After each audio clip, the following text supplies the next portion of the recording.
નમસ્તે વિદ્યાર્થી મિત્રો આજે આપણે સામાન્ય રીતે જ્યારે પ્રયોગશાળામાં ટાઇટ્રેશનના પ્રયોગ કરતા હોઈએ છીએ ત્યારે સૂત્રની મદદથી જ્યારે આપણે સાંદ્રતા ગણવાની થાય છે એમાંની એક મોલારિટી વિશે ચર્ચા કરીએ છીએ. તો સૌપ્રથમ મોલારિટી કોને કહેવામાં આવે છે? તો એક બોટલ લઈ અને એમાં થોડો આપણે પદાર્થ નાખીએ છીએ અને એમાં કુલ 1 લીટર જેટલું પાણી નાખી અને આપણે દ્રાવણ તૈયાર કરીએ છીએ. હવે આ 1 લીટર દ્રાવણમાં તમે કેટલા જથ્થામાં પદાર્થ નાખ્યો છે તેને એની મોલારિટી કહેવામાં આવે છે. સામાન્ય રીતે આ જથ્થો આપણે મોલમાં કેલ્ક્યુલેટ કરીએ છીએ. હવે પ્રયોગશાળામાં જ્યારે આપણે પ્રયોગ કરીએ છીએ ત્યારે આ વજન આપણે ગ્રામમાં લેતા હોઈએ છીએ. માટે મોલારિટીનું સૂત્ર થશે વજન ભાગ્યા આણ્વીય દળ ગુણ્યા 1000 ભાગ્યા કદ.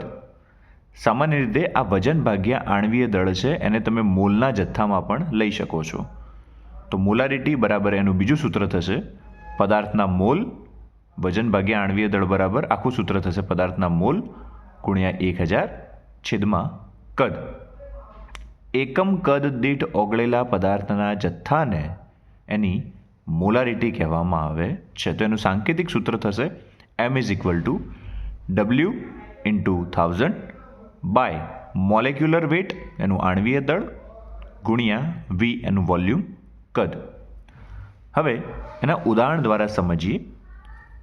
ફોર એક્ઝામ્પલ 0.1 મોલર NaOHનું 250 ml દ્રાવણ બનાવવા કેટલા ગ્રામ પદાર્થની જરૂર પડશે? જેમાં આપણું સૂત્ર છે M = W × 1000 by molecular weight into volume. હવે અહીં રકમમાં આપણું વજન આપણે શોધવાનું છે કેટલા ગ્રામ પદાર્થની જરૂર પડશે. મોલેક્યુલર વેટ આણ્વીય દળ NaOHનું આપણે જાણીએ છીએ 40 ગ્રામ પ્રતિ મોલ, જ્યારે એનું કદ છે એ 250 ml છે. હવે સૂત્રમાં જ્યારે આપણે કિંમત મૂકી અને વજનને કરતા બનાવીએ છીએ ત્યારે આપણને જવાબ 1 ગ્રામ પ્રાપ્ત થતો જોવા મળે છે. હવે જ્યારે આપણે ટાઇટ્રેશન એટલે કે અનુમાપનનો પ્રયોગ કરીએ છીએ ત્યારે અજ્ઞાત દ્રાવણની આપણે મોલારિટી શોધવાની હોય ત્યારે એનું સામાન્ય સૂત્ર છે M1V1 = M2V2. જ્યારે બે દ્રાવણો વચ્ચે પ્રક્રિયા થાય છે ત્યારે એમની વચ્ચેનો સંબંધ આ સૂત્ર દ્વારા દર્શાવી શકાય છે. જ્યાં તમારું M1 છે એક એવું દ્રાવણ જેની મોલારિટી તમે જાણો છો. V1 છે દ્રાવણનું કદ જે તમે પીપેટ દ્વારા ચોક્કસ માત્રામાં લો છો એ 5, 10 કે 25 ml હોઈ શકે છે. M2 થશે તમારા અજ્ઞાત દ્રાવણની મોલારિટી જે તમારે જનરલી શોધવાની હોય છે.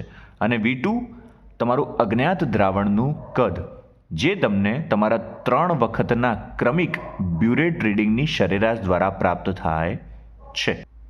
હવે ઉદાહરણ તરીકે તમે 0.1 મોલર ઓક્ઝેલિક એસિડના 10 ml કદના સામે NaOHનું ટાઇટ્રેશન કરો છો ત્યારે તમે કોનિકલ ફ્લાસ્કમાં પીપેટની મદદથી 10 ml 0.1 મોલર ઓક્ઝેલિક એસિડ લો છો. હવે એમાં તમે રંગ પરિવર્તન માટે સૂચક ફિનોલ્ફથેલિનનો ઉપયોગ કરો છો 1 થી 2 ટીપા કોનિકલ ફ્લાસ્કમાં નાખો છો અને બ્યુરેટમાં તમે આપણું અજ્ઞાત દ્રાવણ એટલે કે NaOH ભરો છો. ત્યારબાદ એના ક્રમિક 3 પ્રયોગ દ્વારા જ્યારે તમે એની સરેરાશ લો છો ત્યારે એન્ડ પોઈન્ટના આધારે તમારું ફોર એક્ઝામ્પલ સરેરાશ રીડિંગ બને છે 12 ml. તો હવે આ જે સમગ્ર પ્રક્રિયા થાય છે એનું રાસાયણિક સમીકરણ જ્યારે આપણે લખીએ છીએ ઓક્ઝેલિક એસિડ એની પ્રક્રિયા થાય છે બેઝ આપણો NaOH સાથે ત્યારે આપણને મળે છે Na2C2O4 + 2H2O. હવે મિત્રો અહીં એક બાબત ધ્યાનમાં રાખવા જેવી છે કે જ્યારે રાસાયણિક સમીકરણ દરમિયાન એટલે કે જે રાસાયણિક પ્રક્રિયા થાય છે એ દરમિયાન એસિડના 1 મોલ અહીં આગળ ઓક્ઝેલિક એસિડનો 1 જ મોલ છે એની સામે 2 મોલ બેઝ વપરાય છે. તો એ માટે આપણું જે M1V1 = M2V2 જે સૂત્ર છે એમાં થોડો ચેન્જ આવશે. કયા પ્રકારનો?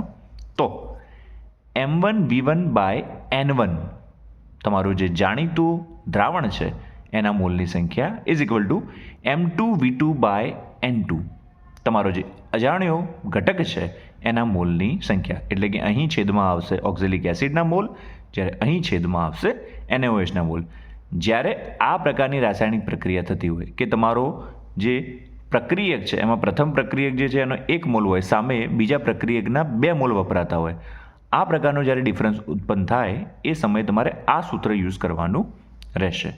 હવે આ સૂત્રમાં કિંમત મૂકતા ઓક્ઝેલિક એસિડની મોલારિટી 0.1, એનું કદ છે 10 ml, મોલની સંખ્યા છે 1, સામે પક્ષે M2 આપણે શોધવાના છે, કદ આપણું 3 વખતના ટાઇટ્રેશન પછી સરેરાશ રીડિંગ આપણું 12 આવ્યું છે તો આપણે 12 લખ્યું. N2 એના મોલ NaOHના 2 મોલ વપરાયા છે, સંતુલન કરશો એટલે તમને ખ્યાલ આવી જશે કે કેટલા મોલ વપરાશે.